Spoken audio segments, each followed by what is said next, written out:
Hello everyone, শুভ সকাল, আসসালামু আলাইকুম। এইচএমই টুয়েট স্টুডেন্ট চ্যাপ্টার এর পক্ষ থেকে আমি শবনম পারভিন শিখা আপনাদের সকলকে শুভেচ্ছা জানিয়ে আমাদের আজকের ওয়েবিনার শুরু করছি। যারা যারা আমাদের আজকের ওয়েবিনারে আমাদের সাথে রয়েছে তাদের সকলকে অসংখ্য ধন্যবাদ। আমাদের আজকের ওয়েবিনারের টপিক হচ্ছে thermal hydraulics experiment modelling and engineering simulation for nuclear reactors applications.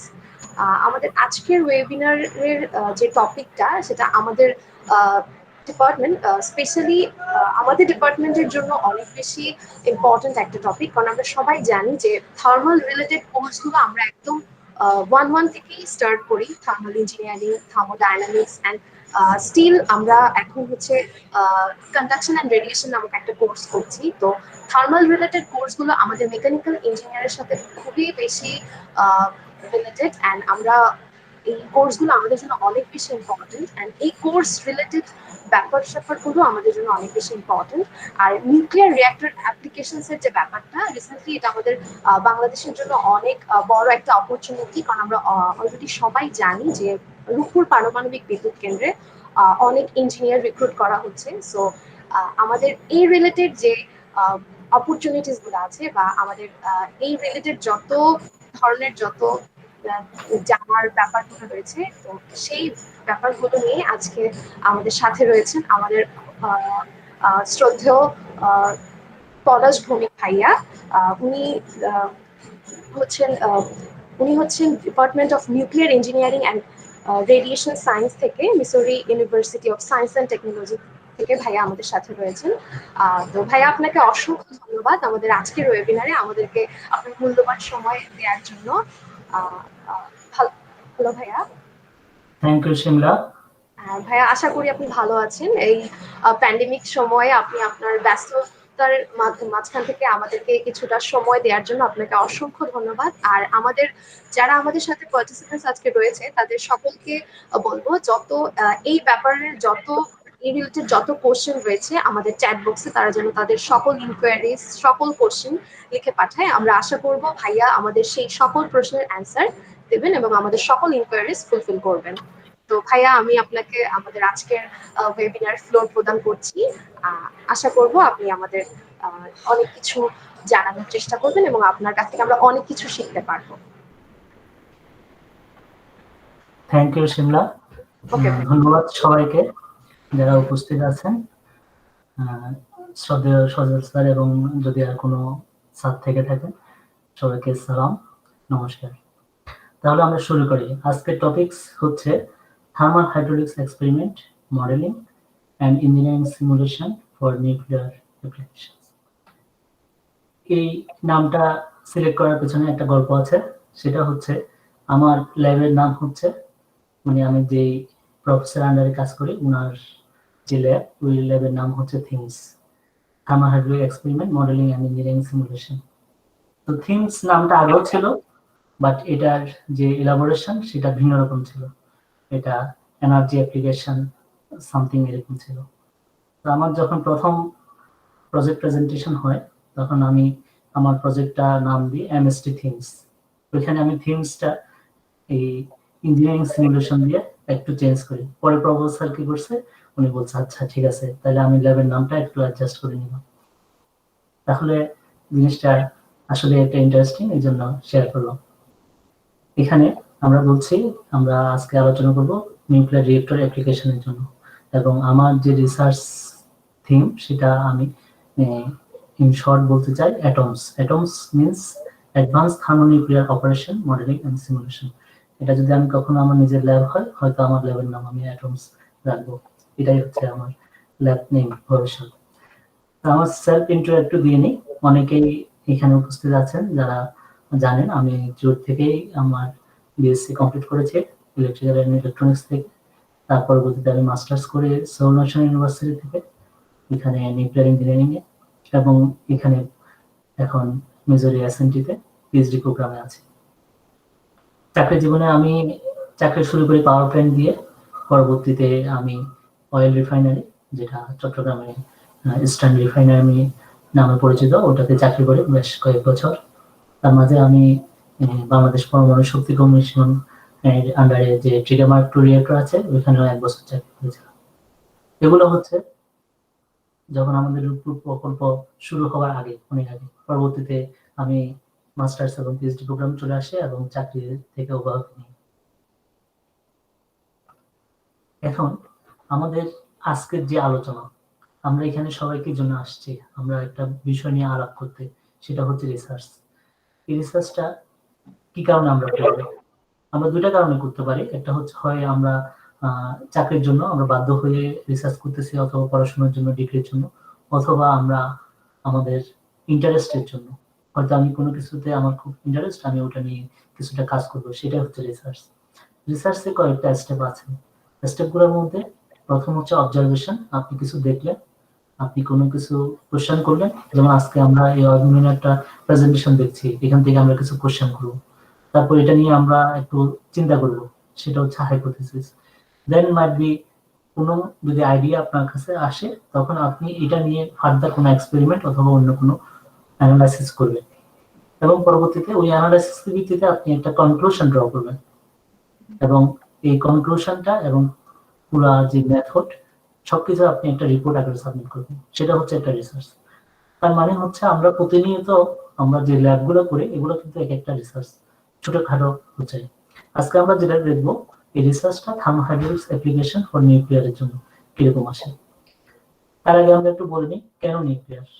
এখন নিউক্লিয়ারের জন্য সবচেয়ে বড় যে সাপোর্টিভ কথা, সেটা হচ্ছে এটা ক্লিন এনার্জি।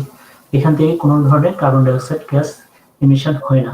যদি এটা লাইফ সাইকেলের মধ্যে কিছুটা আছে অন্যান্য ম্যাটেরিয়াল ডেভেলপমেন্টের ক্ষেত্রে, তাহলে আমরা বলতে পারি এনার্জি ইকোনমি এবং এনভায়রনমেন্টের জন্য নিউক্লিয়ার ভালো, যদি আমরা এটাকে প্রপারলি মেনটেন করতে পারি এবং ওয়েস্ট গুলা আমরা কন্ট্রোল করতে পারি। এবং নিউক্লিয়ার ছোট এবং বড় সাইজ দুই রকমই হতে পারে। আমাদের দেশে যেটা নেওয়া হচ্ছে অনেক বড়, বর্তমানে কিছু রিয়েক্টর তৈরি হচ্ছে যেগুলো ছোট সাইজের, যেমন একটা ট্রাকে করে নিয়ে যেতে পারে একটা রিয়েক্টর। তাহলে বিভিন্ন ধরনের অপশন আছে। এখন আমরা দেখি নিউক্লিয়ার কি কি টাইপের হতে পারে। ইন জেনারেলি আমরা যে নিউক্লিয়ার রিয়েক্টর গুলোর কথা বলি, সেগুলো হচ্ছে ফিশন রিয়েক্টর। ঠিক আছে, আমি যে সেলফ ইন্ট্রোটা দিয়েছি সেটা হচ্ছে স্লাইড ছিল। পরবর্তীতে এখন হচ্ছে আমরা নিউক্লিয়ার এনার্জি আমাদের দরকার এনার্জি ইকোনমি এবং এনভায়রনমেন্টের জন্য। ওকে, নেক্সট আমাদের যেটা স্লাইড ছিল সেটা হচ্ছে যে নিউক্লিয়ার রিয়েক্টর টাইপ। এখন নিউক্লিয়ার রিয়েক্টর বিভিন্ন টাইপের হতে পারে, কিন্তু আমরা যে রিয়েক্টর গুলা আমরা ইউজ করতেছি সেটা হচ্ছে ফিশন রিয়েক্টর, যেখানে ফিশন রিঅ্যাকশন হয়। এবং এটা হচ্ছে ফাইনাল ভার্সন। যখন আমরা কোনো রিয়েক্টরকে টেস্ট পারপাস করি, তখন আমরা বলি টেস্ট রিয়েক্টর। এবং এটা পাওয়ার পারপাসে আমাদের নিয়েছি, যেটা আমাদের ট্রিগারমার্ক 2, সেটা হচ্ছে রিসার্চ রিয়েক্টর। এখন দেখি বিভিন্ন রকমের নিউক্লিয়ার রিয়েক্টর কিভাবে ক্যাটাগরি করা হয়। একটা হচ্ছে পাওয়ার রিয়েক্টর, আমরা যেটা নিয়ে আলাপ করতেছি সেটা থার্মাল রিয়েক্টর অথবা ফাস্ট রিয়েক্টর হতে পারে। মডারেটর মডারেটর হচ্ছে নিউক্লিয়ার রিয়েক্টরের যে চেইন রিঅ্যাকশনটা হয়, এখানে আমরা মডারেট করতে হয়। দ্যাট মিন্স নিউট্রনকে স্লো ডাউন করতে হয়। ওটা কি দিয়ে করব? পানি দিয়ে করতে পারি, আমরা গ্রাফাইট দিয়ে করতে পারি, অথবা হেভি ওয়াটার দ্যাট D2O এটা দিয়ে করতে পারি। এবং ফাইনালি যে বিভিন্ন রকমের কুলেন্ট অপশন, এটার ভিত্তিতে রিয়েক্টর চেঞ্জ হয়। ইন জেনারেলি 60% নিউক্লিয়ার রিয়েক্টর হচ্ছে প্রেসারাইজ ওয়াটার রিয়েক্টর, সেখানে ওয়াটারটাকে প্রেসারাইজ অবস্থায় রাখা হয়। আর 20% হচ্ছে বয়লিং ওয়াটার রিয়েক্টর, আর বাদ বাকি এগুলো হচ্ছে রেস্ট 20%। তাহলে আমাদের দেশে যেটা নেওয়া হচ্ছে সেটা হচ্ছে প্রেসারাইজড ওয়াটার রিয়েক্টর। ওকে, এখন নিউক্লিয়ার রিয়েক্টর থার্মাল হাইড্রোলিক্স অথবা সেফটি যেটাই বলি না কেন, এটার একেবারে প্ল্যানিং স্টেজ থেকে এটা ফাইনাল ডিসপোজাল স্টেজ পর্যন্ত পুরোটাই একসাথে প্ল্যান করতে হয়। অন্য ইন্ডাস্ট্রিতে এটা করা লাগে না। তাহলে প্ল্যানিং স্টেজ আমাদেরকে ডিসাইড করতে হবে কি টাইপের রিয়েক্টর নিব, কত সাইজের নিব, কি ক্যাটাগরি নিব, এবং ডিজাইন ওই অনুযায়ী আমাদেরকে ডিজাইন করতে হবে। যেমন এক একটা দেশের যে এনভায়রনমেন্ট, যেমন আমাদের যে সয়েল কন্ডিশন, ওটার উপর ভিত্তি করে হয়তো এটার কংক্রিট স্ট্রাকচার ডিফারেন্ট হবে, তাহলে ডিজাইনটা কিছুটা চেঞ্জ হবে। কনস্ট্রাকশন এটাও অনেকটা রিজিয়ন টু রিজিয়ন এটা একটু চেঞ্জ হতে পারে। তারপর হচ্ছে অপারেশন।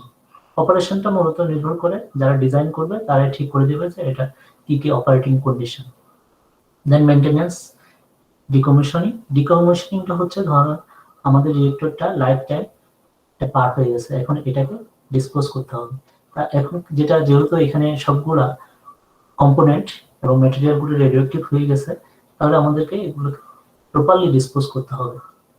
পুরা স্টেজ গুলাতে আমাদেরকে সেফটি এনশিওর করতে হবে, এবং সেফটিটা এনশিওর হবে যেটা একটা ইম্পর্টেন্ট ক্রাইটেরিয়া হচ্ছে এখানে সব ধরনের ডিজাইন এবং ডিজাইন থেকে ডিসপোজাল পর্যন্ত কোনো ধরনের রেডিওঅ্যাক্টিভ রিলিজ যেন না হয় যেটা হেলথ হ্যাজার্ড হতে পারে।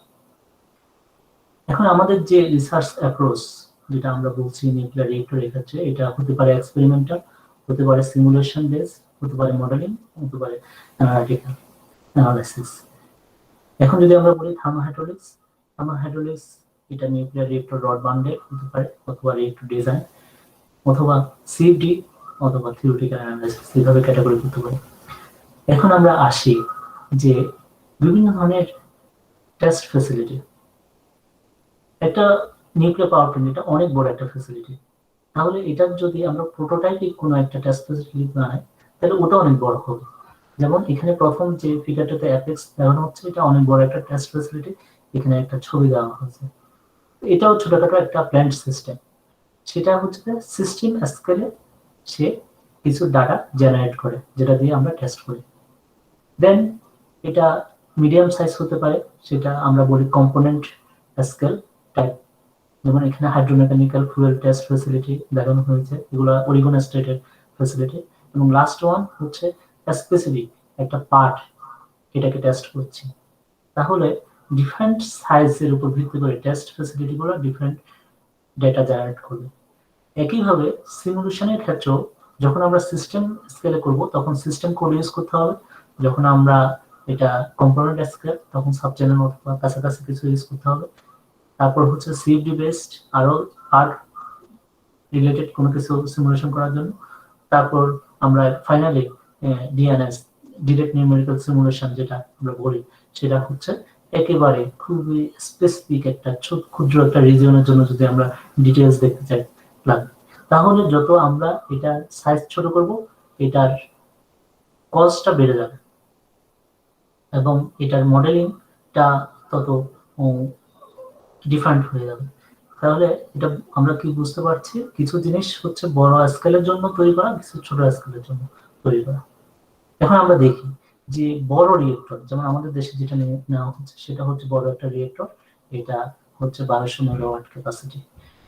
এখন আমরা বলছি কিছু রিয়েক্টর আছে মডুলার ছোট, যেমন এখানে কমার্শিয়াল পিডব্লিউআর থেকে স্মার্টের একটা তুলনা করা হয়েছে। কমার্শিয়াল পিডব্লিউআর এর মধ্যে অনেকগুলো কম্পোনেন্ট আছে, যে কম্পোনেন্ট গুলোকে একটা ভেসেলের মধ্যে পড়ে সেটাকে আমরা বলছি মডুলার রিয়েক্টর। এখন ইভেন যখন আমরা টেস্ট করব তখন এটা আরো সিম্পলিফাইড ওয়েতে নিয়ে আসতে হবে, বাট টেস্ট ফ্যাসিলিটিটা তুলনামূলক কিছুটা ডিফারেন্ট হয় অরিজিনাল রিয়েক্টর থেকে, কারণ এখানে প্রচুর জিনিস মেজারমেন্ট করার অপশন রাখতে হয়। এই যে আমরা বিভিন্ন স্কেলের সাইজ ভিন্ন ভিন্ন, এটা আমরা টেস্ট করছি এবং বলছি বড় রিয়েক্টরের জন্য একই হবে। এক্ষেত্রে আমাদেরকে যেটা করতে হবে সেটা স্কেলিং করতে হবে। এটা স্কেলিং হতে পারে, এটা বিভিন্ন লেন্থ, ডায়ামিটার, এরিয়া অথবা পাওয়ার এবং প্রেসার ড্রপ, ডিফারেন্ট কিছু সাপেক্ষে স্কেলিং হতে পারে। এখানে একটা সেপারেট ইফেক্ট টেস্ট দেখানো হচ্ছে, এটা হচ্ছে নিউক্লিয়ার রিয়েক্টরের ফুয়েল বান্ডেল, আমরা বান্ডেল বলি, এবং একটা ফুয়েল নেওয়া হলো। এই ফুয়েলটা এটা আমরা টেস্ট করছি, ধরে নিয়ে এটার একটা ম্যাটেরিয়াল টেস্ট করছি যে এটা কতটুকু প্রেসার সাস্টেন করতে পারে। তাহলে এটা হচ্ছে কি স্পেসিফিক একটা পার্ট আমরা করছি, তাহলে এটা থেকে আমরা যে রেজাল্টটা পাবো সেটা হচ্ছে সেপারেট ইফেক্ট টেস্ট। এভাবে যখন আমরা স্কেলিং করি, এই স্কেলিং গুলো হতে হবে জিওমেট্রিক স্কেলিং, ম্যাটেরিয়াল স্কেলিং, পাওয়ার এবং ফ্লুইডের ক্ষেত্রে এখানে হতে পারে এটা এনার্জি ফ্লো রেশিও অথবা পাওয়ার রেশিও। তাহলে এগুলো কিছু আছে নন ডাইমেনশনলেস নাম্বার, যে নন ডাইমেনশনলেস নাম্বার গুলাই আমার একটা এক্সপেরিমেন্টের সাথে অন্য আরেকজনের একটা এক্সপেরিমেন্টকে তুলনা করতে সাহায্য করবে। এখন আমরা দেখি বিভিন্ন ল্যাবে কিভাবে তারা রিসার্চটা করছে থার্মোহাইড্রোলিক ফর নিউক্লিয়ার অ্যাপ্লিকেশন। প্রথমে এমআইটি দিয়ে শুরু করে, এমআইটি গ্রিন ল্যাব, তারা বলছে থার্মোহাইড্রোলিক্স তারা দেখতেছে boiling condition, quenching and critical heat flux. এগুলো হচ্ছে সবগুলোই হচ্ছে টু ফেজ ফ্লো অথবা মাল্টি ফেজ ফ্লো। তাহলে এগুলোর জন্য আমাদের কি করতে হবে? আমাদের এগুলোর জন্য আমাদের এক্সপেরিমেন্ট করতে হবে, ডায়াগনস্টিক করতে হবে যে এটা আসলে কি হচ্ছে, ফেনোমেনাটা আইডেন্টিফাই করার জন্য। দেন এগুলো আমরা কার জন্য করব? এটিএফ, অ্যাডভান্স ফুয়েলের জন্য। আমরা এটাকে বলি অ্যাক্সিডেন্ট টলারেন্ট ফুয়েল, অথবা ফুয়েলের যে ম্যাটেরিয়াল অথবা স্ট্রাকচার ম্যাটেরিয়াল নিউক্লিয়ার রিঅ্যাক্টরের ওটার। এবং প্রত্যেকটা ক্ষেত্রে যখন আমরা বলি হিট ট্রান্সফার, তখন হিট ট্রান্সফারের যে সারফেসকে আমরা হয়তো এনহ্যান্স করতে পারি অথবা সারফেসকে আমরা মডিফাই করতে পারি, ওই ক্ষেত্রে সারফেস ইঞ্জিনিয়ারিং। তাহলে এই জিনিসগুলো তারা কভার করতেছে। এইভাবে আমরা দেখতে পারি অন্য ল্যাবগুলো কিভাবে কাজ করে। যেমন টেক্সাস এএনএম, তাদের একটা টেস্ট ফেসিলিটি আছে রড বান্ডেল। প্রত্যেকটা ইউনিভার্সিটিতে মোটামুটি একটা রড বান্ডেল টেস্ট ফেসিলিটি থাকে, যেটা হচ্ছে নিউক্লিয়ার রিঅ্যাক্টরের একটা অংশ, ইউনিটকে রিপ্রেজেন্ট করে। এখানে আমরা দেখছি তারা লেজার বেসড একটা সিস্টেম তৈরি করেছে, যেটা দিয়ে তারা মেজারমেন্ট করবে, ভেলোসিটি মেজারমেন্ট। এই যে মেজারমেন্ট, একই ভেলোসিটিকে আমরা বিভিন্নভাবে মেজার করতে পারি, ভেলোসিটি ফ্লোমিটার দিয়ে অথবা লেজার দিয়ে, পরে আমরা দেখবো গামা সিটি দিয়ে। তাহলে এটা ডিপেন্ড করতেছে আমার কি ইনফরমেশন আমরা এখান থেকে বের করতে চাই, ওটার উপর নির্ভর করে, এবং আমাদের কি পরিমাণ এটাতে বাজেট আছে, এই দুটার ব্যালেন্সের মাধ্যমে ডিসাইড করবে যে ওরা কিভাবে ফ্যাসিলিটিটা ডিজাইন করবে। এখন আমি যে প্রজেক্টগুলো আলোচনা করবো সেগুলো হচ্ছে আমার পিএইচডি মাস্টার্স, এবং যে প্রজেক্টগুলোর সাথে আমি ইনভলভ ছিলাম ওই রিলেটেড। যেহেতু এগুলোর সাথে ইনভলভ ছিলাম, তাহলে এই রিলেটেড আমি এক্সপেরিয়েন্স শেয়ার করতে পারি। প্রথমে আমরা আসছি নিউক্লিয়ার রিঅ্যাক্টর, এবং নিউক্লিয়ার রিঅ্যাক্টরের মেইন কম্পোনেন্ট যেটা আমরা বলি নিউক্লিয়ার রিঅ্যাক্টর কোর, যেখানের মধ্যে ফুয়েল থাকে এবং এটা একটা প্রেসার ভেসেলের মধ্যে থাকে। এটা হচ্ছে মূল নিউক্লিয়ার ইকুইপমেন্ট আমরা ধরে নিলাম। তাহলে এটা কি, এটার মধ্যে অনেকগুলো ফুয়েল বিভিন্ন প্যাটার্নে সাজানো থাকে। এখানে বিভিন্ন কালারের জিনিস দেখানো হচ্ছে, এটা হচ্ছে বিভিন্ন ফুয়েল গুলা এক একটা এক এক রকম, এবং এগুলোর মূল উদ্দেশ্য হচ্ছে একটা ইউনিফর্ম একটা পাওয়ার তৈরি করা, যেন কোথাও খুব বেশি এবং কোথাও খুব কম না হয়। তা আমাদের নিউক্লিয়ার রিঅ্যাকশন অথবা তার ফ্লাক্স প্রোফাইলে যাওয়ার দরকার নেই, আমরা হচ্ছে পাওয়ার প্রোফাইল থেকে আমরা থার্মাল হাইড্রোলিক্সটা চেক করব। তাহলে এখানে আমরা যদি করতে হয়, আমাদের যে রিঅ্যাক্টরগুলো প্রচলিত রিঅ্যাক্টরগুলো সেগুলো ওয়াটার দিয়ে করে। এখন যদি আমরা মডিফাইড কুলেন্ট হিসেবে একটা ন্যানোফ্লুইড নিই, তাহলে এটা আমরা চেক করতে পারি যে এটা হিট ট্রান্সফার পারফরমেন্স কেমন হয়। অথবা ডিফারেন্ট, যেহেতু রিঅ্যাক্টর বলেছে ডিফারেন্ট ধরনের ফুয়েল অ্যাসেম্বলি হতে পারে, ওই ক্ষেত্রে আমরা জিওমেট্রি চেঞ্জ করে দেখতে পারি। তারপর হচ্ছে এই যে নিউক্লিয়ার রিঅ্যাক্টর গুলো, এগুলো হচ্ছে কান্ট্রি স্পেসিফিক, একজন একজনের সাথে কখনো টেকনোলজি শেয়ার করা না। আমরা রিঅ্যাক্টরটা কিনতে পাচ্ছি, কিন্তু আমরা টেকনোলজি আসলে কিনতে পাচ্ছি না। তাহলে আমাদের যদি নিজেদের কোনো রিঅ্যাক্টর ডিজাইন করতে হয়, তাহলে আমাদেরকে নিজেদের মতো করে করতে হবে। এটা একটা রিঅ্যাক্টর সুপার, যেটা আমি মাস্টার্সে আমার নিজের জন্য প্রপোজ করছি, যে এরকম টাইপের একটা রিঅ্যাক্টর হতে পারে এই ধরনের সিস্টেম নিয়ে। এবং আমাদের যে রিঅ্যাক্টর, এটাকে আমরা বিভিন্ন পার্ট অনুযায়ী ভাগ করে ওটাকে আমরা অ্যানালাইসিস করে দেখাবো যে আমারটা ফিজিবল।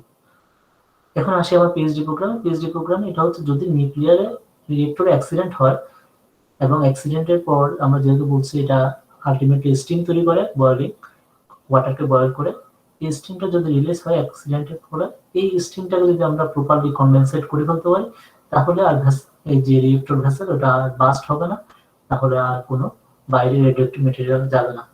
তার মানে হচ্ছে যে অ্যাক্সিডেন্টটাকে আমরা কন্ট্রোল করতে পারবো। এটাকে একটা এক্সপেরিমেন্ট আমার পিএইচডিতে করছি। এখন নিউক্লিয়ার রিঅ্যাক্টরের যে ফুয়েল বললাম এবং কোর বললাম, এখানে বিভিন্ন ধরনের ফুয়েল গুলা বিভিন্ন টাইপের অ্যারেঞ্জমেন্টে থাকে। এটার মূল উদ্দেশ্য কি? একটা রিঅ্যাক্টরের দুইটা প্যারামিটারকে ধরা হয়, যেটার মাধ্যমে রিঅ্যাক্টর ডিজাইনটা করা হয়। একটা হচ্ছে কি পরিমাণ পাওয়ার সে জেনারেট করতেছে এবং কি পরিমাণ সে রেডিয়েশন এক্সপোজ করতেছে। এটা হতে পারে ম্যাটেরিয়ালের জন্য, ফুয়েল ম্যাটেরিয়াল হতে পারে, ভেসেল ম্যাটেরিয়াল হতে পারে, অথবা এটা কি পরিমাণ হিট সে জেনারেট করতেছে ওটা হতে পারে। তাহলে এখানে আমরা বিভিন্ন ধরনের লাল এবং সবুজ লাইনগুলো দেখতে পাচ্ছি। এটার মধ্যেই রিঅ্যাক্টরটাকে ডিজাইন করতে হবে, এর বাইরে গেলে তখন এটা হচ্ছে আনসেফ ডিজাইন এবং এটা অ্যাক্সিডেন্ট হবে। সেম হিট ফ্লাক্স, এখানে আমরা একটা হিট ফ্লাক্স দেখতে পাচ্ছি, এটা হচ্ছে যে নিউক্লিয়ার রিঅ্যাক্টরের পাওয়ার প্রোফাইল। এখন এটা পাওয়ার প্রোফাইলটা কখনো ক্রিটিক্যাল হিট ফ্লাক্স এটাকে ওভারকাম করে যেন না বাড়ে, এরকম কতগুলো ক্রাইটেরিয়া আছে। এগুলোর ভিত্তিতে আমরা ডিজাইনটাকে একটা লিমিট করব। তো আমরা এটাকে বলে ডিজাইন লিমিট, এবং এর ভিত্তিতে আমরা এক্সপেরিমেন্ট ফ্যাসিলিটিগুলো সেট আপ করব। এক্সপেরিমেন্ট ফ্যাসিলিটিগুলো নিউক্লিয়ারে সেট আপ করার একটা সহজ উপায়, সেটা হচ্ছে যে অন্য পাওয়ার প্ল্যান্টগুলোতে যদি আমি পাওয়ারটা অফ করে দিই, সাথে সাথে এটার যে এনার্জি যেটা জেনারেট করে ওটা শূন্য হয়ে যায়। কিন্তু নিউক্লিয়ার রিয়েক্টরকে যদি বন্ধ করা হয়, এটা তখনও 7% হিট প্রডিউস করে। এটাকে আমরা বলি ডিকে হিট। এই ডিকে হিটটাকে যদি কন্ট্রোল করতে না পারা যায়, দ্যাট মিন্স এই ডিকে হিটটাকে যদি রিমুভ করা না যায়, তখন অ্যাক্সিডেন্ট হবে ফুকুশিমার মতো। এখন আমরা যে কোনো টেস্ট ফ্যাসিলিটি যখন ডিজাইন করি, তখন আমরা ধরে নিই যে এটা 7% পাওয়ারে আছে, তারপর এটাকে আবার স্কেল ডাউন করে নিই। এটা হচ্ছে আমার মাস্টার্সের একটা কাজ, সেটা হচ্ছে যে এটা একটা রড বান্ডেল 3x3, এটাকে ধরে নিলাম একটা রিয়েক্টরের একটা কোরের একটা অংশ, এবং এখানে কিছু গ্রিড স্পেসার আছে যেটা এই বান্ডেল রড গুলাকে ফিক্স করে রাখে এবং ফ্লোটাকে এনহ্যান্স করে, ফ্লো না টার্বুলেন্সটাকে, যার মাধ্যমে ট্রান্সফারটা বাড়ে। নেক্সট, তাহলে আমরা এখান থেকে কি কি দেখবো? এখানে প্রত্যেকটা অংশে আমরা দেখতে হবে যে তার যে প্রেসার ড্রপটা কেমন হচ্ছে এবং প্রতিটা অংশে হিট ট্রান্সফারটা কেমন হচ্ছে, এটাকে আমরা বলবো লোকাল প্যারামিটার। এবং প্রতিটা অংশে আমরা যখন দেখব, তখন আমরা এভারেজ যখন করব, তখন আমরা পাবো average heat transfer coefficient something. এটাকে আমরা ধরে নিয়ে আমরা অন্যদের সাথে কম্পেয়ার করতে পারবো। এখানে যেটা দেখানো হচ্ছে প্রেসার ড্রপটা, এটা লিনিয়ার না, বাট কাছাকাছি লিনিয়ারের মতো একটা প্রোফাইল মেনটেন করতেছে, এবং ম্যাক্সিমাম ক্ষেত্রে এটা একটা ন্যাচারাল বিহেভিয়ার ফলো করে, যে এটা সাডেনলি ইনক্রিজ অথবা সাডেনলি ড্রপ এরকম হওয়ার সম্ভাবনা নেই। এখানে প্রেসার ড্রপটাকে বিভিন্ন পোর্শনে ভাগ করা হয়েছে, যে কোন পোর্শনের জন্য কতটুকু। এই স্লাইডটাতে হচ্ছে হিট ট্রান্সফার। এখন হিট ট্রান্সফার যে আমরা করব, আমরা যে চেক করব এটা পারফরমেন্সটা কেমন, এটার জন্য আমরা কতগুলো কোরিলেশনস ওদের সাথে কম্পেয়ার করব। যে কোরিলেশন গুলো হচ্ছে সিম্পলিফাইড জিওমেট্রির জন্য তৈরি করা, বাট এটা অনেকটা এটা নির্দিষ্ট রেঞ্জের জন্য এটা অ্যাপ্লিকেবল, এবং আলটিমেটলি এগুলোকে কতগুলো নন ডাইমেনশনাল ফর্মে নিয়ে আসতে হবে। যেমন নাসেল নাম্বার, এটা একটা নন ডাইমেনশনাল নাম্বার, যেটা এটার কনভেক্টিভ এবং কন্ডাক্টিভ হিট ট্রান্সফার একটা রেশিও রিপ্রেজেন্ট করে, এবং এটার মাধ্যমে আমরা বুঝতে পারবো যে এটার হিট ট্রান্সফারটা কেমন হচ্ছে। তখন এটা আমরা এটাকে রেনল্ডস নাম্বারের সাথে কম্পেয়ার করলে তখন এরকম স্ট্রেট লাইন হবে। এই স্ট্রেট লাইনগুলো থেকে আমরা বুঝবো যে এটা অন্য কোরিলেশনের সাথে কতটুকু ম্যাচ করতেছে অথবা কতটুকু ডেভিয়েট করতেছে।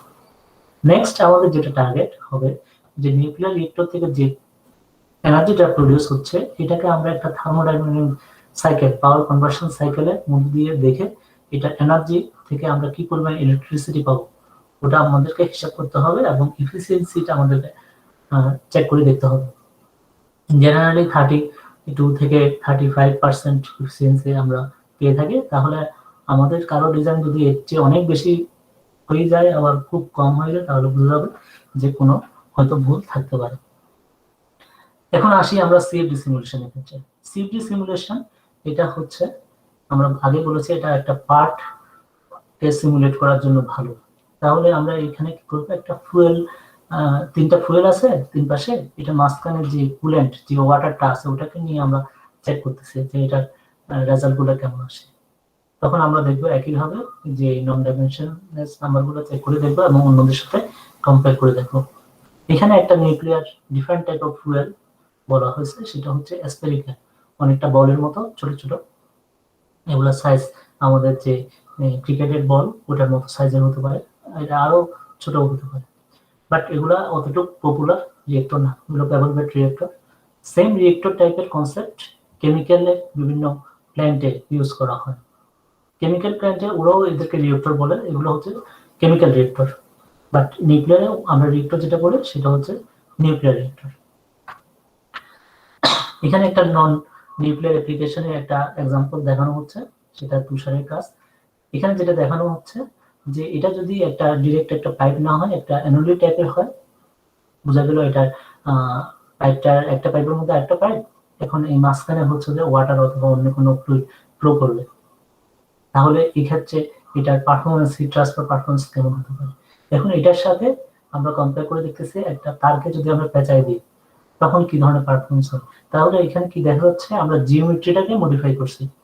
এভাবে বিভিন্ন জিওমেট্রিটা মডিফাই করে যেটা অ্যাপ্লিকেবল, সম্ভব, ফিজিবল, আমরা দেখতে পাই যে হিট ট্রান্সফারটা পারফরমেন্সটা বাড়তেছে কি কমতেছে। একইভাবে আমরা ফ্লুইডটাকে আমরা চেঞ্জ করে আমরা দেখতে পাই। তাহলে এগুলো হচ্ছে আমাদের অ্যাপ্লিকেশন ওরিয়েন্টেড স্পেসিফিক কাজের জন্য। আমার মাস্টার্সে আরেকটা অংশ ছিল প্রজেক্ট, সেটা হচ্ছিল একটা নিউক্লিয়ার রিঅ্যাক্টরে একটা ভালভ টেস্ট করা। আমাদের যে টারবাইন সিস্টেম বলি অথবা প্ল্যান্ট সিস্টেম বলি, এখানে অনেকগুলা কন্ট্রোল মেকানিজম কাজ করে এবং প্রোটেকশন লজিক। এটা হচ্ছে আমি যে চাকরি করতাম ওই চাকরি ইস্টার্ন রিফাইনারির একটা ডিজেল জেনারেটরের প্রোটেকশন লজিককে আমি সিম্পলিফাইড করছিলাম। এখানে দেখা যাচ্ছে অনেকগুলো প্রোটেকশন লজিক কাজ করে 2000-এর উপরে, কিন্তু ফাইনাল যে এলিমেন্ট যেটা দিয়ে কন্ট্রোলটা করা হয় সেটা হচ্ছে একটা ভালভ। এটাকে আমরা নর্মালি কন্ট্রোল ভালভ বলি। আর সেফটি পারপাসে যে ভালভগুলো ইউজ হয় সেগুলো সেফটি ভালভ। এখন নিউক্লিয়ার রিঅ্যাক্টরের ক্ষেত্রে যেহেতু স্পেসিফিক, এখানে যে ভালভগুলো সেটা ডিজাইনটাও একটু স্পেসিফিক। এই জন্য আমাদের একটা প্রজেক্ট ছিল যে একটা ভালভকে টেস্ট করা। তাহলে আমরা দেখি এই ভালভটা দুসান হেভি ইন্ডাস্ট্রি তাদের এই ডিজাইন করা। এখন আমাদের কাজ হচ্ছে যে এটাকে সিমুলেশন এবং টেস্ট করে রেজাল্টগুলো দেখা। এখন ভালভের ক্ষেত্রে যেটা একটা ইন্টারেস্টিং বিষয়, সেটা হচ্ছে প্রতিটা ভালভের মধ্যে দিয়ে ফ্লোটা কিছুটা মডুলেট হয়।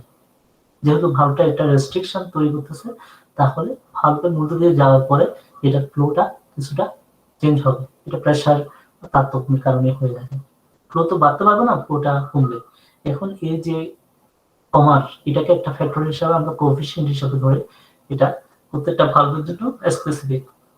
তাহলে আমাদেরকে একটা ভালভ ডিজাইন করার পরে এটা টেস্ট করে দেখতে হবে যে এটার ফ্লো কোএফিসিয়েন্টটা কত। সেম অরিফিসের জন্য, নজলের জন্য, যে কোনো ফ্লো রেস্ট্রিকশন ডিভাইসের জন্য আমাদের একটা ফ্লো কোএফিসিয়েন্ট আসবে। সেটা আমরা টেস্ট করে দেখতে পারি অথবা সিমুলেশন করি। এখন দেখি আমার পিএইচডি প্রজেক্টের যে কাজ। এটা হচ্ছে যেটা আগে বলেছি, নিউক্লিয়ার রিঅ্যাক্টর। এখানে হিট প্রডিউস হচ্ছে, এখানে পানিটাকে বয়েল করে স্টিম করা হচ্ছে, এই স্টিমটা দিয়ে টারবাইন চালানো হবে। কিন্তু যদি কোনো কারণে যদি ভেসেলটা এটা রাপচার হয়, এটা লিক হয়, এখান থেকে স্টিম রিলিজ হবে এবং এই স্টিমটাকে এখানে আরেকটা কন্টেইনমেন্টের মধ্যে কন্ডেন্স করতে হবে। এখন যদি আমরা কন্ডেন্সটা ভালোভাবে করতে পারি তাহলে হচ্ছে আমরা সেফ। এখন যেহেতু এই রুমটার মধ্যে যখন কোনো কিছু থাকে না, তখন এখানে এয়ার থাকে, তাহলে এই এয়ারের প্রেজেন্স এই কন্ডেনসেশনের পারফরমেন্সটাকে চেঞ্জ করে।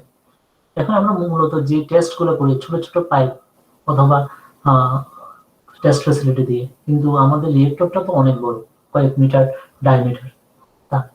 তাহলে ওটার জন্য এই রেজাল্টগুলো কিভাবে অ্যাপ্লিকেবল হবে, এই সমস্যার সমাধান করার জন্য আমাদের এই টেস্ট, সেটা হচ্ছে স্কেল টেস্ট। বিভিন্ন সাইজের আমরা টেস্ট ফ্যাসিলিটি ডিজাইন করেছি, টেস্ট সেকশন। এখন প্রত্যেকটা টেস্ট ফ্যাসিলিটি আমরা পারফরমেন্সটা চেক করে দেখবো এবং বলবো যে মডেলগুলো কোনটার জন্য কিভাবে ডেভিয়েট করতেছে। এটা হচ্ছে যে এটা একটা স্কিমেটিক ডায়াগ্রাম। এখানে বিভিন্ন পয়েন্টে ফ্লো এবং প্রেসার, টেম্পারেচার এগুলো মেজার করা হয়। আর এখানে এটা হচ্ছে টেস্ট সেকশন। এটার প্রতিটা পয়েন্টে দুটো দুটো থার্মোকাপল দেখানো হচ্ছে। সেটা হচ্ছে যে সে দুটা পয়েন্টের টেম্পারেচার মেজার করে এবং এটা থেকে আমরা হিট ফ্লাক্স পেতে পারি। ওই হিট ফ্লাক্স থেকে আমরা হিসাব করব যে কি পরিমাণ হিট ট্রান্সফার হচ্ছে। তাহলে সেম জিনিসটাকে আমরা সিমুলেশন করে দেখতে পারি। সিমুলেশনের জন্য যেটা সুবিধা সেটা হচ্ছে আমি ফুল পাইপটা না নিয়ে এটার হাফ অংশ নিলাম এবং কুলেন্টেরও হাফ অংশ নিলাম।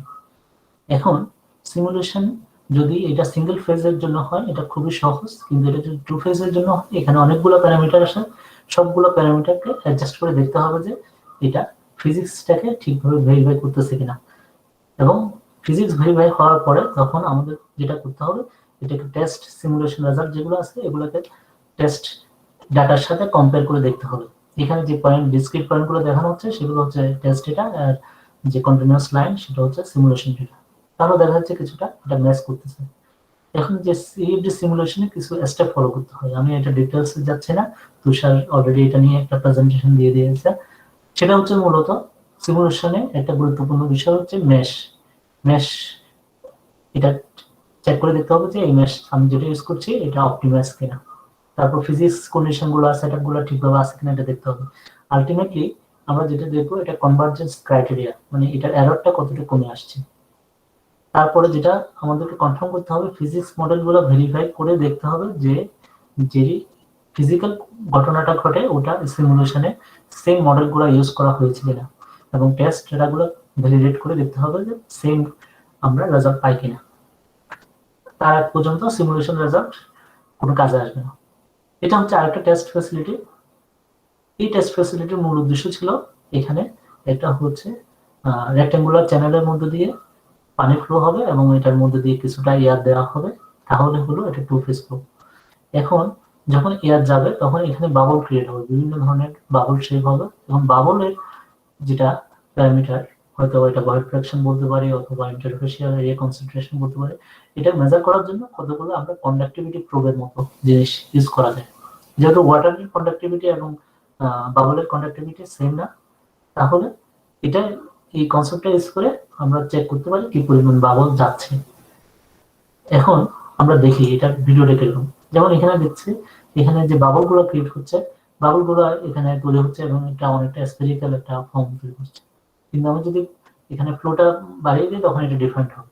তাহলে ডিফারেন্ট ফ্লোরিজমের জন্য বাবলগুলা ভিন্ন ভিন্ন বাবল হয়, এগুলো শেপ ভিন্ন, এগুলো সাইজ ভিন্ন। এটার উপর ভিত্তি করে যখন মডেলিং করা হয়েছে তখন ওরা কতগুলো ক্যাটাগরি করছে যে হ্যাঁ, যেগুলো গোল বাবল স্ফেরিক্যাল বাবল এগুলো একটা গ্রুপ, যেগুলা স্ল্যাক ক্যাপ বাবল এগুলো আরেকটা গ্রুপ। এটার ভিত্তি করে তারা কিছু মডেল ডেভেলপ করছে এবং কিছু কিছু ক্ষেত্রে যেহেতু বাবলগুলা তৈরি হয় এবং এগুলো ব্রেক আপ হয়, তাহলে এই জিনিসগুলো ওই মডেলের মধ্যে অ্যাডাপ্ট করা হয়েছে। বাট এই প্রজেক্টটা কমপ্লিট হয় নাই, এটা আমাদের যে ক্যামেরাটা ছিল ওই ক্যামেরাটা নষ্ট হয়ে গেছে, যার কারণে আমি এটা এখন ফাইনালাইজ এখনো করি নাই। কিছু কোলাবোরেটিভ প্রজেক্ট, যে প্রজেক্টগুলো প্রফেসরদেরকে সাবমিট করতে হয় প্রপোজাল হিসাবে এবং এগুলোর ফান্ড পেলে তখন তারা নতুন স্টুডেন্ট নিতে পারে। তো এরকম আমি 2-3টা প্রজেক্ট লিখেছিলাম আমার প্রফেসরের সাথে। একটা প্রজেক্ট ছিল যদি কোনো কারণে নিউক্লিয়ারের একটা ফুয়েল সেটা যদি ব্রেক হয়, সেখান থেকে কিছু জিনিস, কিছু গ্যাস রিলিজ হবে। তাহলে ধরে নিলাম এটা হচ্ছে কতগুলো বাবল, আগে যে আমরা বললাম এক্সপেরিমেন্টে ওইরকম টাইপের। এই বাবলগুলো ক্রিয়েট হচ্ছে একটা সোর্স থেকে এবং এই বাবলগুলোর সাইজটা কিরকম হবে, এগুলো কিভাবে প্রপাগেট করবে, এটার একটা এক্সপেরিমেন্ট। এবং এইটার বিশেষত্ব হচ্ছে এটা এক্স-রে ফ্লোরোস্কোপি দিয়ে দেখবে। এখানে যে ইমেজটা দেখানো হচ্ছে সেটা হচ্ছে এক্স-রে ইমেজ। এখন এক্স-রের মাধ্যমে আমি যদি বাবলগুলোকে আইডেন্টিফাই করতে পারি, তখন বাবলগুলোর সাইজ এবং এগুলার আদার প্রপার্টি গুলো আমি বের করতে পারবো। তাহলে এই টেস্ট প্রজেক্টের মূল উদ্দেশ্য ছিল দুইটা জিনিস। একটা হচ্ছে যে এক্স-রে ফ্লোরোস্কোপি ইউজ করা লিকুইড সোডিয়ামের জন্য, আর এটার উদ্দেশ্য ছিল যে রিয়েক্টর যে ফুয়েল ওটা ব্রেকআপ কন্ডিশনে, তাহলে এটা কি ধরে নিতে পারে অ্যাক্সিডেন্টাল কেস। আরেকটা প্রজেক্ট প্রপোজাল ছিল, সেক্ষেত্রে নিউক্লিয়ারের যে আমরা টেস্ট পুরো করি মূলত ওয়াটার দিয়ে, কিন্তু ওয়াটার দিয়ে করলে আমাদের যে স্কেলিং এর ক্ষেত্রে ফ্লুইড স্কেলিং ওটা ঠিকভাবে আসে না, ম্যাচ হয় না। তো ইথানলকে দেখা যাচ্ছে যে এটা বেটার স্কেলিং এ তার পারফরমেন্স বেটার হতে পারে, এটার ভিত্তিতে এই প্রজেক্টটা ডিজাইন করা হচ্ছে। আরেকটা প্রজেক্ট, সেটাকে সেম জিনিস, সেটাকে বলা হচ্ছে যে গামা সিটি। যে আমার এখানে যে এখানে একটা টেস্ট ফেসিলিটি দেখানো হচ্ছে, এখানে পুরো অংশটাই সাদা দেখা যাচ্ছে, আসলে এটা সাদা না, এটা এখানে অসংখ্য বাবল। পানির মধ্যে যখন অনেকগুলো বুদবুদ থাকবে একসাথে তখন এটা কিছু দেখা যাচ্ছে মিলিয়নস অফ বাবল। তাহলে এখানে যে বাবলের যে ডিস্ট্রিবিউশন, এটা আমরা ফিজিক্যালি মেজার করতে পারবো না, ইভেন কন্ডাক্টিভিটি প্রোবও ঠিকভাবে করতে পারবো না। ওই ক্ষেত্রে গামা সিটি সেটা কি করবে, একটা ক্রস সেকশনাল সে একটা ইমেজ ক্রিয়েট করতে পারবে। এখানে যেটা দেখানো হচ্ছে, তাহলে দেখা যাচ্ছে লাল যেগুলো 100 গুলো হচ্ছে যে ওইখানে ডিস্ট্রিবিউশনটা হাই। এভাবে করে এটা একটা প্রজেক্ট প্রপোজাল ডেভেলপ করা হয়েছে। এই ফেসিলিটি আমাদের ক্যাম্পাসে আছে, এটা অন্য একটা প্রফেসরের আন্ডারে। এখানে কি করা হয়, অনেকগুলা কি বল সোর্স ইউজ করা হয় এবং এটা গামা সিটি ঘুরে তো চেক করে যে কোন সোর্স গুলো থেকে সে সিগন্যাল পাচ্ছে, এটা দেখে সে আলটিমেট এই ছবিটা ক্রিয়েট করতে পারে। আরেকটা প্রজেক্ট প্রপোজাল ছিল, সেটা হচ্ছে nano surface based wire gap heat exchanger. এই ক্ষেত্রে ফোকাস করা হচ্ছে যে সারফেস যেটা, সেই সারফেসটাকে এনহ্যান্স করা, এটা একটা ট্রিটমেন্টের মাধ্যমে। কি করতেছি, এখানে কতগুলো ন্যানো এজিং করা হচ্ছে। ধরে নিলাম সারফেসটাকে অনেকটা মসৃণ থেকে এটাকে অমসৃণ করা হলো, তাহলে যেটা হবে এখানে ফ্লোটা ডিস্টার্ব হবে এবং এখানে হিট ট্রান্সফারটা কিছুটা চেঞ্জ হবে। এটাই একটা 7টা পিনের একটা বান্ডেল হিসেবে ধরে এটার একটা আমরা প্রোটোটাইপিক টেস্ট ফ্যাসিলিটির জন্য আমরা প্রস্তাব দিয়েছিলাম। এটা সিমুলেশনও সেম ভাবে করা যায়, এই সিমুলেশনটা ফাইনালাইজ করা হয় নাই। কেউ যদি চায় এই টাইপের কাজে হেল্প করা যেতে পারে। এখন আসি, আমি বলছি নিউক্লিয়ার রিয়েক্টরের ক্ষেত্রে। তাহলে নিউক্লিয়ার রিয়েক্টরে অনেক ধরনের ঘটনা ঘটে। একটা হচ্ছে নিউট্রনিক্স, যেটার মাধ্যমে ফিশন রিয়েকশনটা হয়, সেটা একটা অ্যানালাইসিস, সেটার জন্য আলাদা সফটওয়্যার আছে, আলাদা কোড আছে। এখন ওইখান থেকে যে এনার্জিটা প্রডিউস হচ্ছে ওটা দিয়ে আমরা থার্মোহাইড্রোলিক যেটা অ্যানালাইসিস এটা করবো। তাহলে নিউট্রনিক্স এর ইনফরমেশন এবং থার্মোহাইড্রোলিক্স এর ইনফরমেশন একটা থেকে একটার মধ্যে ফ্লো করতে হবে। যে এখানে কিছু ইনফরমেশন তৈরি হলো, এটা দিয়ে এটাকে কোডগুলোকে আপডেট করা হলো, আবার এটা থেকে আপডেটেড রেজাল্ট ওরা এটা আবার চেক করবে। এখন এটার জন্য এসের একটা প্রোগ্রাম, সেটা ইউএসএ তে ওরা 10 বছর ধরে কিছু সফটওয়্যার তৈরি করছে এবং ফাইনালাইজ করছে, এবং এটার ভিত্তিতে ওরা এখন পুরো একটা রিয়েক্টরকে সিমুলেট করতে পারে। এটা থার্মোহাইড্রোলিক্স, নিউট্রনিক্স এবং ম্যাটেরিয়াল সবকিছু একসাথে। তো এটা যেটা সুবিধা সেটা হচ্ছে যে যখন একটা রিয়েক্টর চলে, ধরেন আমাদের রিয়েক্টরটা চালু হলো, এটা 10 বছর পরে একটা কোনো একটা ছোটখাটো একটা এটার মধ্যে এমন একটা ফেনোমেনা দেখা যাচ্ছে যেটা কেউ বাইরে থেকে বুঝতে পারতেছে না যে কেন হচ্ছে। তখন এটা তো আর খুলে চেক করার কোনো সুযোগ নেই। তখন যেটা করতে হবে, ওই রিয়েক্টরটা সিমুলেট করবে, সিমুলেট করে ওই ধরনের কন্ডিশন ক্রিয়েট করে দেখবে যে এটা কেন হচ্ছে, ফিজিক্সটা কি, ওটার উপর ভিত্তি করে ওরা এটার একটা কোনো মেইনটেনেন্স অথবা কোনো কিছু লাগলে তখন একটা ডিসিশন নেবে। তাহলে নিউক্লিয়ার রিয়েক্টরের ক্ষেত্রে যেটা ঘটনা, একবার যখন ইনস্টল করা হয়, এটা লাইফ স্প্যান হয়তো 40 বছর, হয়তো 60 বছর, এর মাঝে একে পুরোপুরি রিপ্লেস করা যাচ্ছে না। তখন আমরা যেটা করতে হবে, এটাকে যদি কোনো অ্যাবনর্মাল কোনো বিহেভিয়ার থাকে, তখন এটাকে সিমুলেট করে করে দেখতে হবে যে কেন হচ্ছে এই ঘটনাটা। এই জন্য আমাদের এত টেস্ট এবং সিমুলেশন দরকার হয়। এখন একটা সেন্সিটিভিটি অ্যানালাইসিস, এটা একটা প্রজেক্ট, কোলাবোরেটিভ প্রজেক্ট ছিল। এটার মূল উদ্দেশ্য কি? ধরো আমরা কোনো হিট ট্রান্সফারের কোনো একটা প্রবলেম সলভ করতেছি, এটা নিউক্লিয়ার ফুয়েল রড হতে পারে অথবা হিট এক্সচেঞ্জার টিউব হতে পারে। এটা মেইনলি কি করে, এগুলো কতগুলো ইকুয়েশনকে সলভ করে। এখানে যেটা হচ্ছে কতগুলো এই টেম্পারেচার প্রোফাইল দেখানো হচ্ছে, এটা হচ্ছে ফুয়েলের মধ্যে। সেখানে এই প্রত্যেকটা পয়েন্টের টেম্পারেচার গুলো একটা ইকুয়েশন ফলো করতেছে স্পেসিফিক। ইকুয়েশনের মধ্যে আমরা দেখতেছি এখানে হিট ট্রান্সফার কোফিসিয়েন্ট একটা ভ্যালু আছে, এখানে ফুয়েল রডের রেডিয়াস একটা ভ্যালু আছে, এখানে থার্মাল কন্ডাক্টিভিটি একটা ভ্যালু আছে। এই ভ্যালুগুলো চেঞ্জের সাপেক্ষে এটা আলটিমেট যে পারফরমেন্স এটা চেঞ্জ হবে। তাহলে কোনটা খুব বেশি সেন্সিটিভ, এটা বের করাটা হচ্ছে যে সেন্সিটিভিটি অ্যানালাইসিস। ধরে নিলাম আমি চিকেন কারি রান্না করতেছি, এখন আমার অনেকগুলো আইটেম আমি দিচ্ছি, লবণ দিচ্ছি, মরিচ দিচ্ছি, হলুদ, লবণ সবকিছু দিচ্ছি, কিন্তু কোনটা খুব বেশি সেন্সিটিভ? আমি ধরে নিতে পারি লবণ এবং মরিচটা খুব সেন্সিটিভ, এটা একটু কম বেশি হলে এটা অনেক বেশি স্বাদের তারতম্য করে ফেলে। একইভাবে এখানে কোন প্যারামিটারটা খুব সেন্সিটিভ এটা আইডেন্টিফাই করাটা এখানে ইম্পর্টেন্ট। একইভাবে এখানে আমরা দেখতেছি এখানে যে এই 8 নম্বর পয়েন্ট ড্রাফট কোরিলেশন, এটা সেন্সিটিভ, এটা বিডব্লিউ এর কন্ডিশনের জন্য। আরেকটা আইটেম ওটা হয়তো আরেকটু কম সেন্সিটিভ, এভাবে আমরা চেক করতে পারি। তাহলে এই সেন্সিটিভিটি অ্যানালাইসিস এটা যে কোনো ধরনের এক্সপেরিমেন্ট, সিমুলেশন অথবা অ্যানালাইসিসের ক্ষেত্রে এটা করা যায়।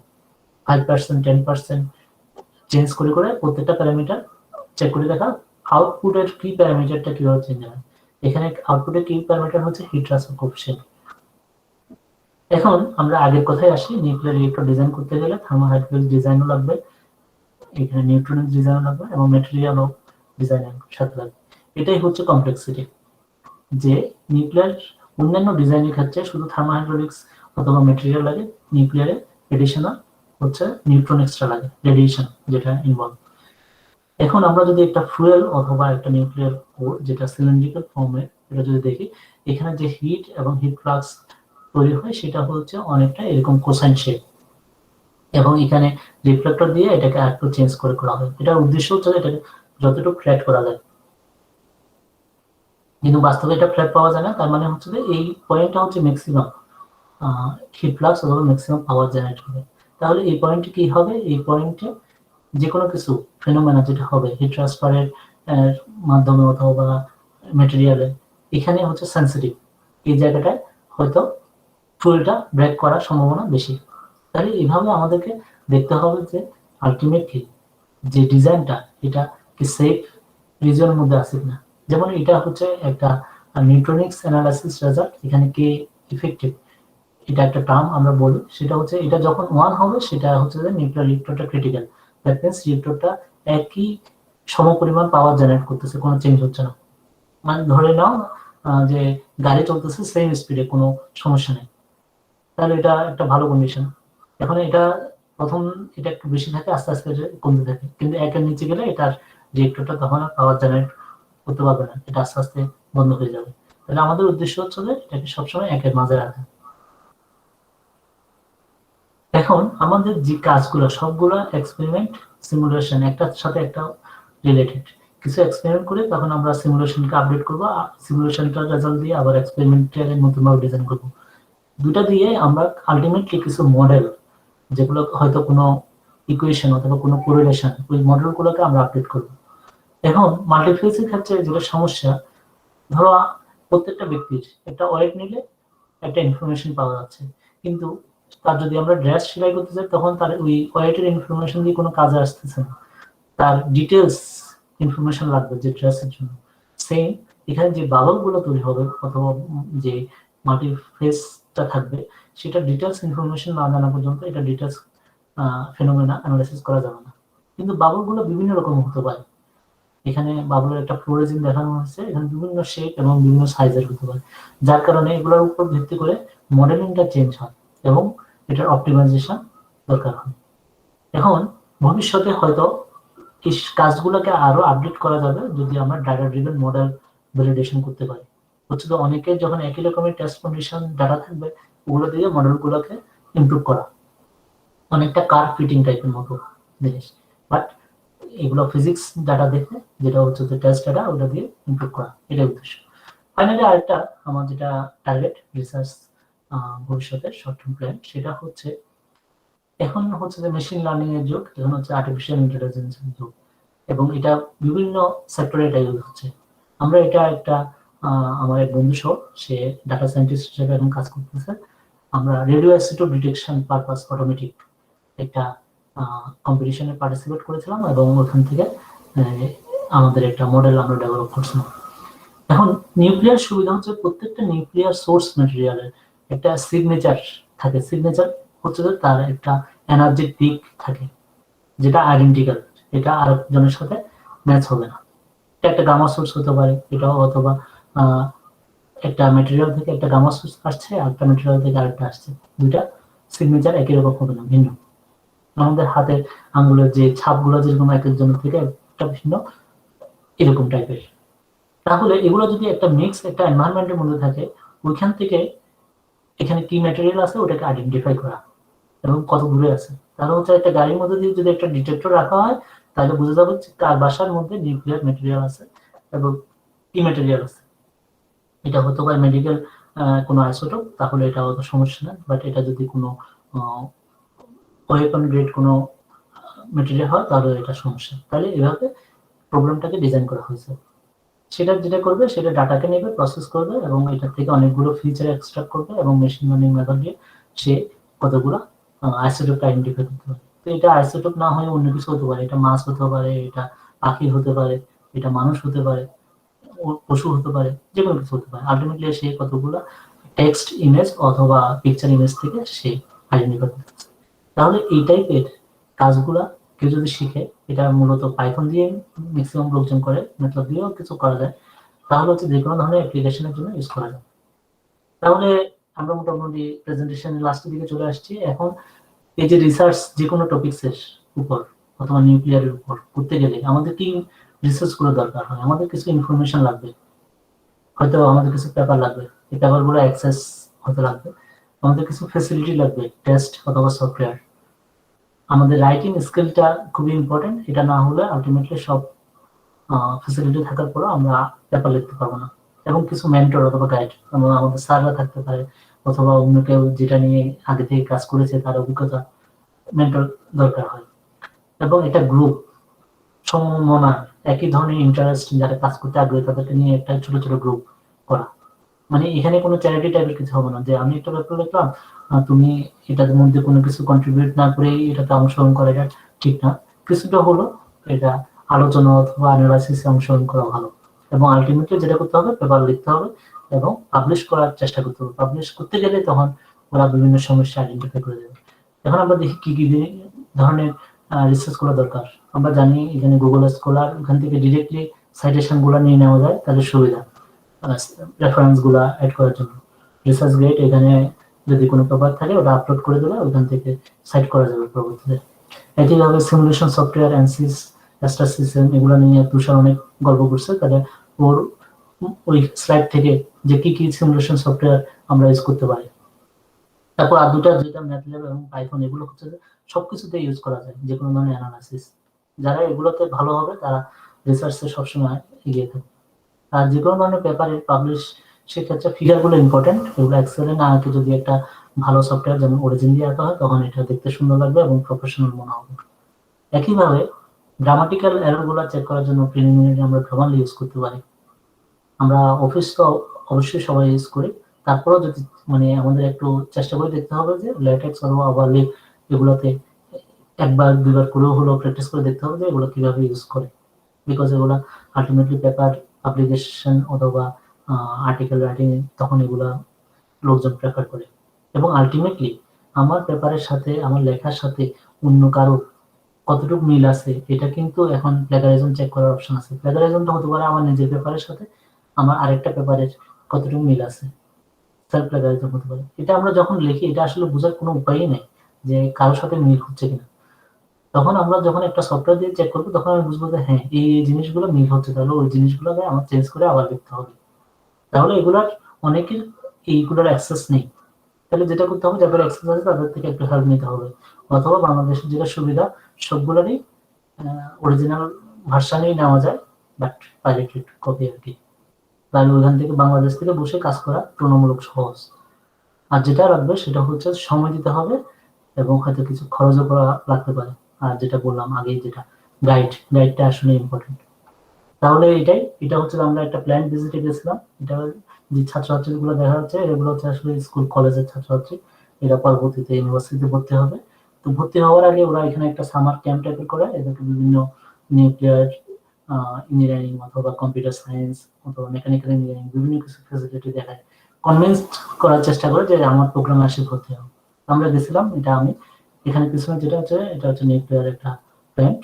তো ওরা একদম ইউএসএ যেটা সুবিধা, প্রথমে অনেক সিকিউরিটি চেক করে ঢুকায়, কিন্তু একবার যখন প্ল্যান্টের ভিতরে ঢুকায় তখন মোটামুটি একদম ভিতরে যতটুকু অ্যাক্সেস দেয়া যায় ততটুকু ওরা সবকিছু ঘুরে নিয়ে আসে। বাট ভিতরে কোনো ছবি তোলার কোনো অপশন নাই, সেই জন্য ভিতরে কোনো ছবি আমরা দিতে পারি না। আমি জানি না কতটুকু সময় বাকি আছে, আমার কাছে একটা ভিডিও আছে, না হলে আমরা এখানে শেষ করে দিতে পারি। রেফারেন্স আছে, মূল যে রেফারেন্সটা সেটা হচ্ছে থার্মাল হাইড্রোলিক্স নিউক্লিয়ার অ্যাপ্লিকেশনে এটা কার কি ক্যাপাবিলিটিস আছে, কোন ল্যাবের কি ধরনের ফ্যাসিলিটি আছে, এটার একটা লিস্ট করে ওরা একটা কনফারেন্সের মতো আয়োজন করছিল। ওইটার যে লিঙ্কটা, এটা আমি পরবর্তীতে শেয়ার করে দিতে পারি, তাহলে গিয়ে প্রত্যেকটা ইউনিভার্সিটির কার কি ফ্যাসিলিটি আছে ওটা একটা প্রেজেন্টেশনের মতো আলাদা আলাদা আপনারা দেখে নিতে পারেন। দেখে নিয়ে যদি মনে হয় যে হ্যাঁ, এখানে এটা আমার সাথে খুব ভালো, আমি ওদেরকে নক দিতে পারি, এভাবে যোগাযোগ করা যায়। আর নিউক্লিয়ার এনার্জি নিয়ে জানতে হলে এখানে ওরা একটা সুন্দর একটা ওয়েবসাইট করছে, nuclearpower.net, এটার মধ্যে মোটামুটি ডিটেলস আছে এবং থার্মোহাইড্রোলিক্স পোর্শনের ডিটেলস মোটামুটি দেওয়া আছে। তাহলে এই ইনফরমেশন গুলো থাকলে খুব সহজে যে আমি কি জিনিসের প্রতি আমার ইন্টারেস্ট হতে পারে এটা আমি দেখে নিতে পারবো, এবং যদি আমরা শিখতে পারি আলটিমেটলি এটা দেশের হোক বিদেশের হোক যেখানে হোক নিউক্লিয়ার ফ্যাসিলিটি সেফটি এনশিওর করতে পারবো। এভাবে আমরা সমাজে কন্ট্রিবিউট করার হয়তো অপশন পাবো। তো এখানেই আমার প্রেজেন্টেশন শেষ করতে পারি। যদি সময় কিছু থাকে আমরা ডিসকাশন কোশ্চেন আনসার সেশনে চলে যেতে পারি।